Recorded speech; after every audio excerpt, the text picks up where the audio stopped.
Thank you. Wow, this is a good welcome. This picture is for me to send to my mom, so she's proud of me.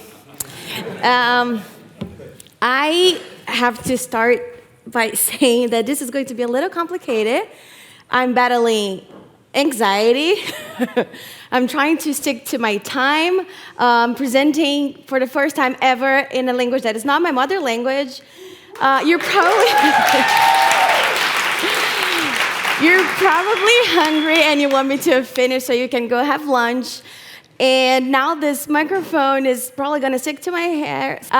So is anyone familiar with elastic at all? This is great. So for those of you who don't know, elastic, this delay is kind of, come on. Okay. Elastic is the company behind Elasticsearch, Kibana, and Logstash and Beats. We do much more than that. But I like to say that the non-technical version, the explanation that I give normally to my mom or friends is like, we do the magic behind when you're on Netflix or when you're ordering an Uber and you type something and then you want the search to be quick and fast. So that's the magic that Elastic does behind that.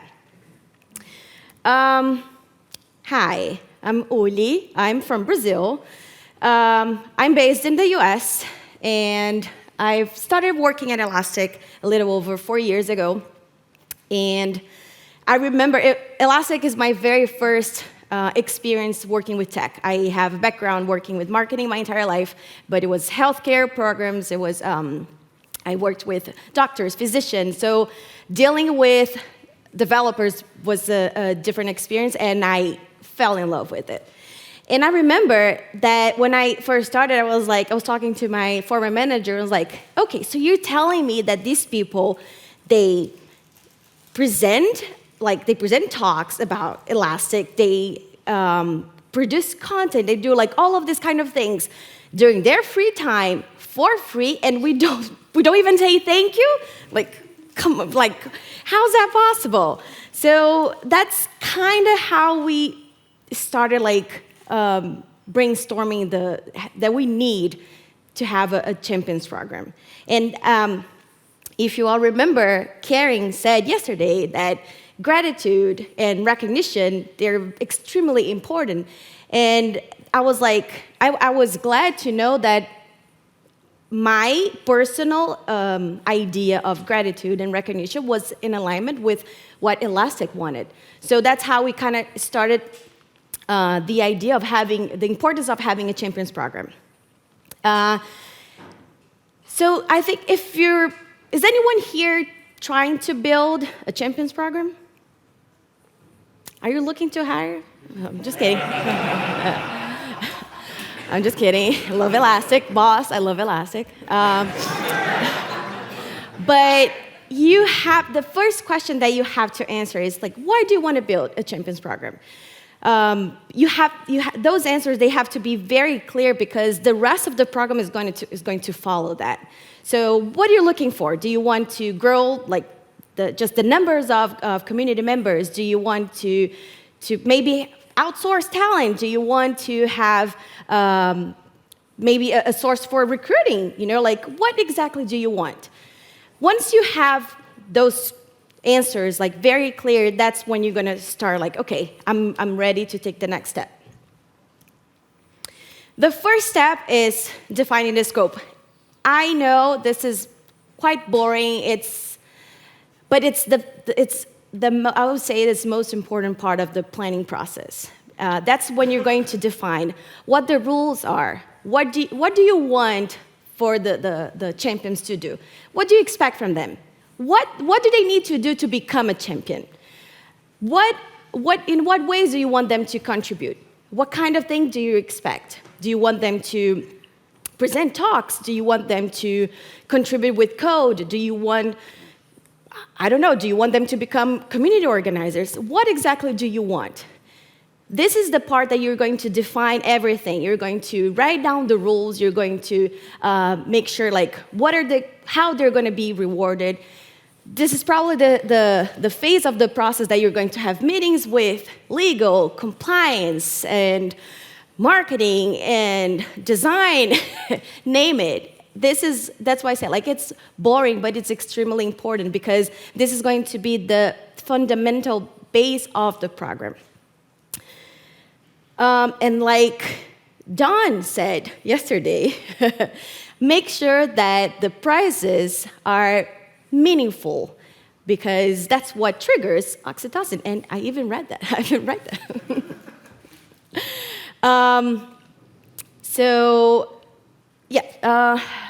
Once you define the scope, then the second step that I strongly recommend is start small. I cannot stress this enough. I know ideally we would love to have this kick-ass program that has everything that you can, like, oh my God, this is such a good program that you have a beautiful platform and people can go and find everything. It would be great. But normally when we launch something from scratch, that's not how it goes. So if you start small, you have the opportunity to control better the environment. You are going to face problems, period. You are going to have a lot of problems. So if you start small, you have a better opportunity to turn around those things. And for example, at Elastic, we decided for a physical location. We started in Brazil, specifically in Brazil. There were reasons why we chose for that. And it was great because it gave us the opportunity to be closer to them and get feedback from them and turn around the problems that we had. Third step, promotion. If you do start small, then you have the opportunity to make a personalized invitation, right? You can find those key people that you would love, you value their feedback, and then you can invite them like, hey, I'm starting this program, and then I would love for you to share your feedback with me. I would love for you to tell me, share how your experience go, and be honest with how can we improve. This is being transparent and honest with community. Really highly value that. Like when you're transparent, when you're honest, like, hey, this is, and we said that since the beginning. It was a pilot program. This is something that we're learning as we go, so we might encounter some problems.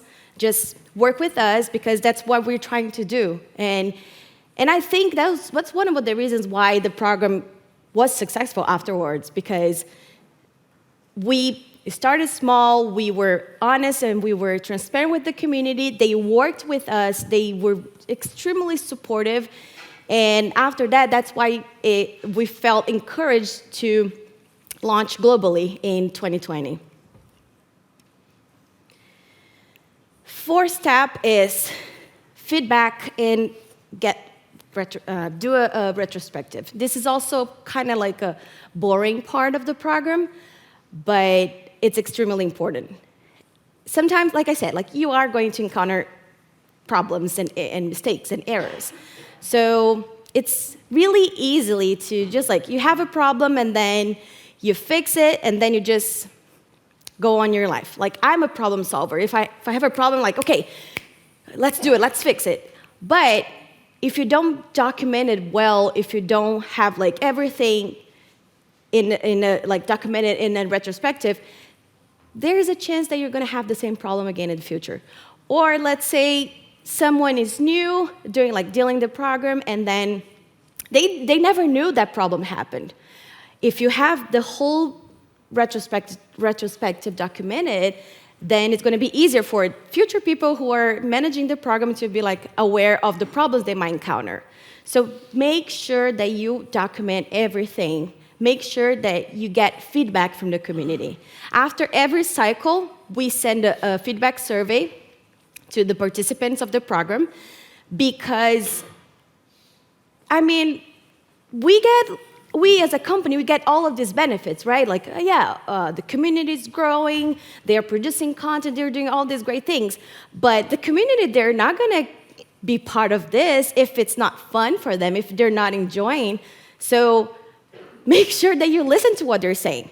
If they keep complaining about something and you do not change that, then eventually they're gonna not engage with that anymore. They're gonna like stop contributing, and you don't want that, right? The purpose of having a champions program is to have these people like as an extension of the company. You don't want them to be like, yeah, this is not exciting. So, and then I keep telling them about like that problem that I have, and they never fix. So, make sure that you listen to their feedback. Fifth step: improve and repeat, and scale. How are you gonna improve if you don't listen to their feedback, right? So first you listen to their feedback, you make the appropriate improvements, and then you scale. Again, I'm mentioning done again. I was listening, I was paying attention. If you do something once, it's not gonna work. You have to be consistent. You have to repeat over and over and over again. So after the first cycle, when we did the pilot program, we launched a global, we sent the feedback survey, we read what they were complaining about, we got the compliments, we replicated again the following year, and that's what we were doing. And scale, like, I'm sorry, I forgot your name. I even put a note on my phone. Brandon, yeah. Like you just said, how you scale, you make sure that you have more people to tell your story. So when you build the Champions program, this is a way that you build almost like extensions of the company. So if you follow everything right, if you follow all the steps, hopefully you're going to have these brand ambassadors. They're willing to share their knowledge with other people, and then help building all of this love and community that we've been talking about.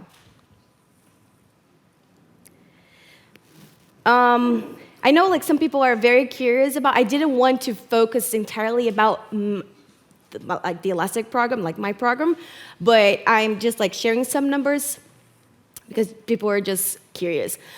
So the pilot program that we did in 2019, we had over 300 contributions.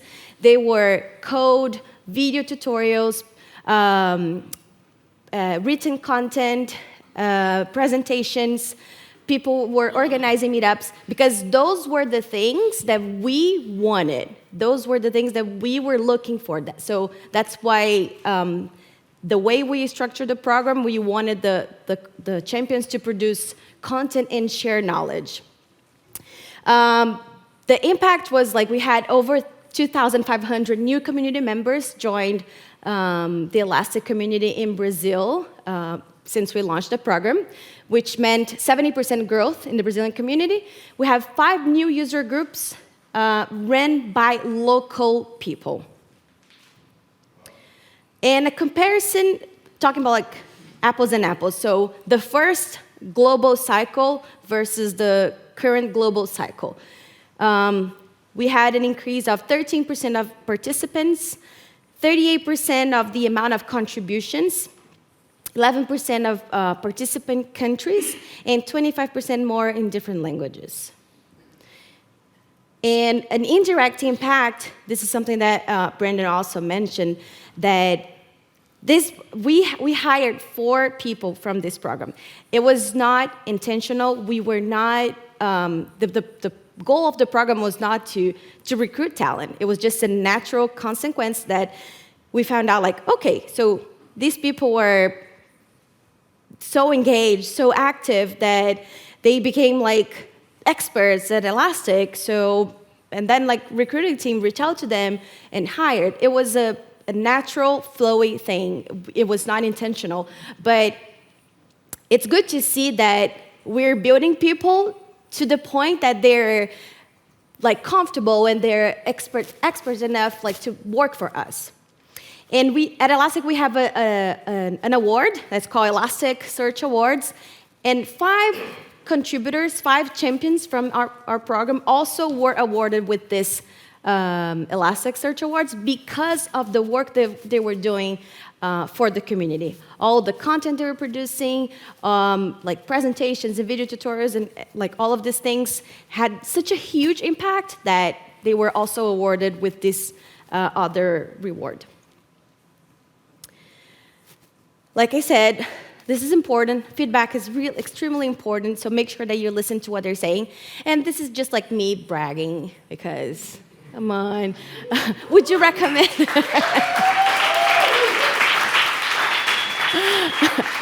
Would you recommend Elastic Contributor Program to others? Yes. But one thing that I think is, to me, that speaks the most is, why did you decide to participate in the program? As you can see, like, this was anonymous, so they could put rewards, they could put whatever. But 63% responded professional gain and personal development, and 36% responded interest in giving back to the community. Again, Karen, Brendan, I think it was Daniel yesterday, Don, we all like mentioned that the importance of like feeling valuable, feeling that you're doing something that is helpful, that you're making an impact. So I was honestly expecting that they were gonna put rewards, but it was a nice surprise to see that it was other things were more important for them. So my key recommendations are, don't be afraid to test it out. Sorry. Like I said, we would love to start something that's really cool. Like the pilot program, when we started, we were using GitHub as a platform to collect to collect all of the contributions.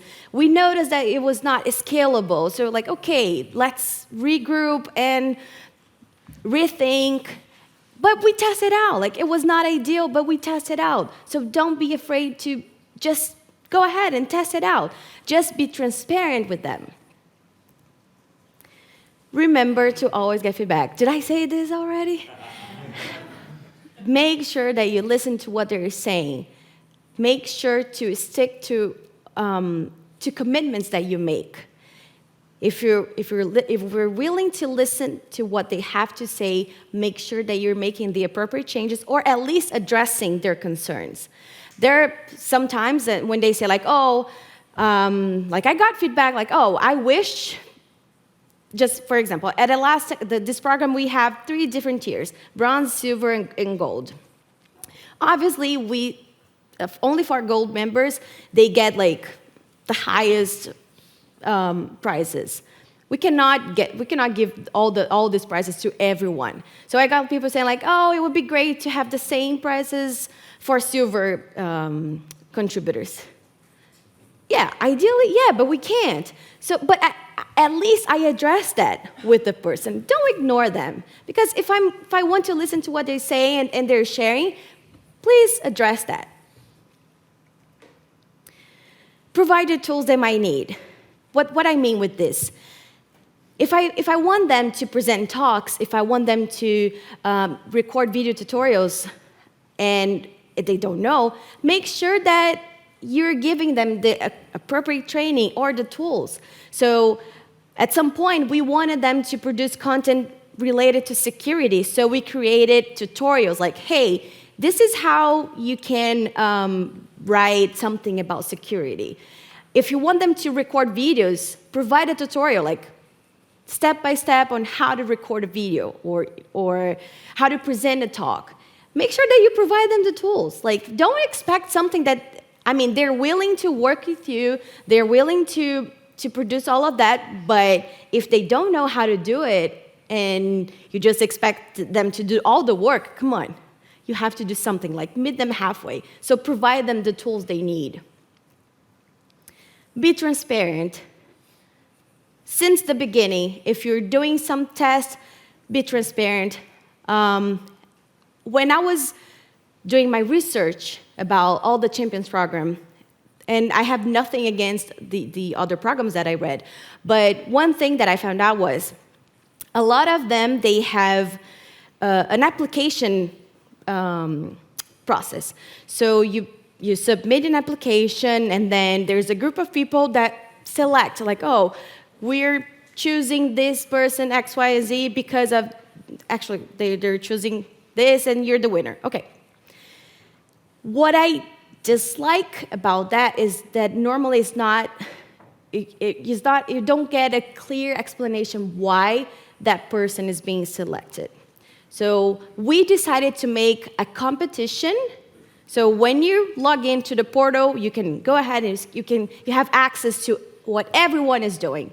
You go to the portal and say, like, oh, let me see what the top one from Europe, from EMEA, is doing. Let me see what the top one from APJ, what they're doing. Let me see what the top one from America, what they're doing. Everything is available. Everyone can validate each other's content, because that's how we saw how we could provide transparency to the community. Bring them closer to your company.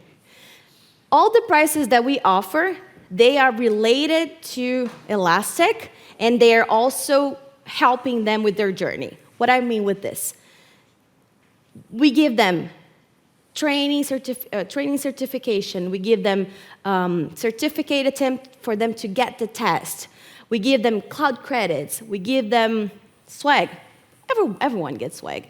Like what Karen said yesterday, like, it's okay, like, you go to a conference, like, okay, you get a sticker, you get a pen, but I want something special. So that's why, like, not everyone gets a training certificate, not everyone gets the training subscription, not everyone gets cloud credit. So, and it's not only to make them feel special, it's also to help them with the journey, because that's what we want. Ultimately, we want them to become ambassadors. We want them to become experts on Elastic. And how you're going to expect that if you don't give them, like, okay, here's the way. Like, I see that you're super engaged, you're willing to learn.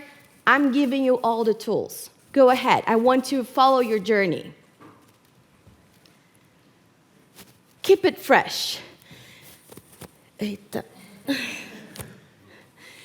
So keep it fresh is, if it's something that you have to do year after year, make sure that it's fun, make sure that it's different. So every cycle, I try to come up with something new, a new way to contribute, or a new scoring system, or a new prize, like something. Because if I want the bronze contributors to become silver and the silver to become gold, I need to retain them in the program. And I need to make it fun. I need to provide news for them. So keep it fresh. Make sure that you're always bringing new ideas to the program, because otherwise it gets boring. It becomes old news, and nobody wants to keep doing the same thing over and over again. Like, that's why we already work, right? Like, from Monday to Friday, we do like something that's already the same old thing. So you don't want to do that on your free time. So make sure that it's fresh, and it's new, and it's fun. And I can't believe that I still have 1 minute, 30 seconds.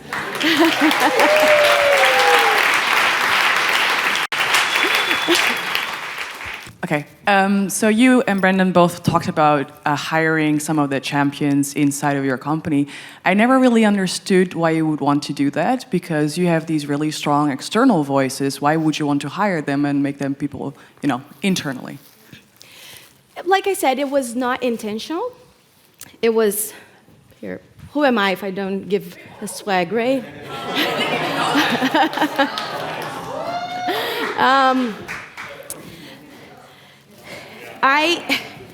Like I said, it was not intentional. It was just a natural thing that it happened naturally.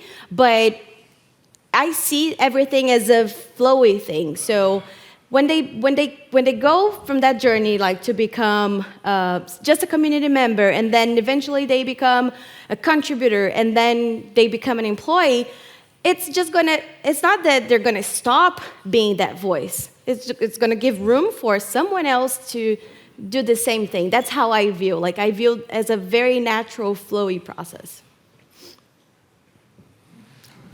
Oh my goodness.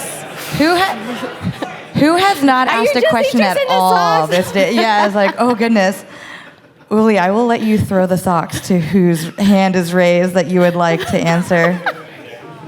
We're gonna do a sock throw. All the hands went up at one time. No, it's only 3. So Let- 2 more questions, right? Yeah, 2 more questions. Is there anyone who hasn't asked any questions at all these last 2 days? All right, there we go. We got 1 hand up. Thank you so much. Yeah, so you mentioned the program was global, but are there differences like per region, how you approach them? And can you share something with that? So it was a learning curve, I can say that. Because we tested in Brazil, the community was not as mature that it was in America and EMEA. And then we were like, okay, let's do it.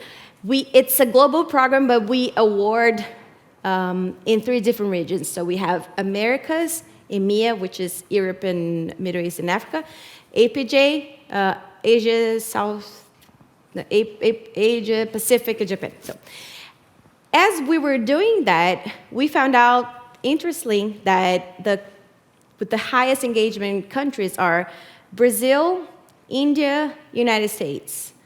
Yeah, those are the top 3 countries. And I feel, because of, I don't know if just like the community is more willing to learn and interact. My expectation was United States and Europe to be super, like, producing a lot of content. But what I'm seeing is Latin America and countries in Asia, they're the most, like, producing more content. Just so you have an idea, the top 1 person of Americas, like, he's from Latin America, he has 3 times more points than the first person in EMEA and 2 times more points than the first person in APJ. So he's producing a lot more content than the other ones. But there was no difference from our approach. We just separate per regions, and then we were like learning as we were going. Okay, also the good news is that we have lunch after this. So with all the other questions after this final one, I think Ully needs to eat as well, so you'll be able to find her out there. We go the gentleman right there with the green. Oh, don't worry, you got a mic coming. So my question, and that's something that's in general, like in dealing with devs and events and everything, is about diversity. Like, so how do you deal with diversity? How do you make sure that it's not just like a bunch of people that look like me, you know? Because that's not the kind of community I would want to be part of. To be part of the program? No, so I would like to be in a place that is diverse. So how do you do it so that your community and your champions are diverse? Diversity is a topic that I personally am very passionate about. I was actually responsible for diversity and inclusion, a program that we had global at Elastic. Then, like, when we became regional, it changed a little bit. But this is something that I'm personally very passionate about. The way we tried when we invest a lot in promotion, and we still encourage these personalized invitations, personalized approach. So sometimes we make promotions with women in tech communities, and we encourage them, like, hey, I would love to see more women in this leaderboard. I would love to see more people from different backgrounds in the leaderboard. We invest in promotion. We are consistent because, like I said, we had this program that was basically focused in diversity and inclusion. So they see, like, okay, I see that Elastic does care about diversity. I see that they're doing this work. So I think that they feel encouraged to be part of the program. But we invest in promotion, personalized invitation, and make sure that we get the word out through all of these affinity groups and diversity communities as well. Perfect, thank you. But I mean, we cannot force them to join. Ultimately, it's their decision, but we make sure that at least they get the word out. I'll give it to you. Woo! Thank you, Ully.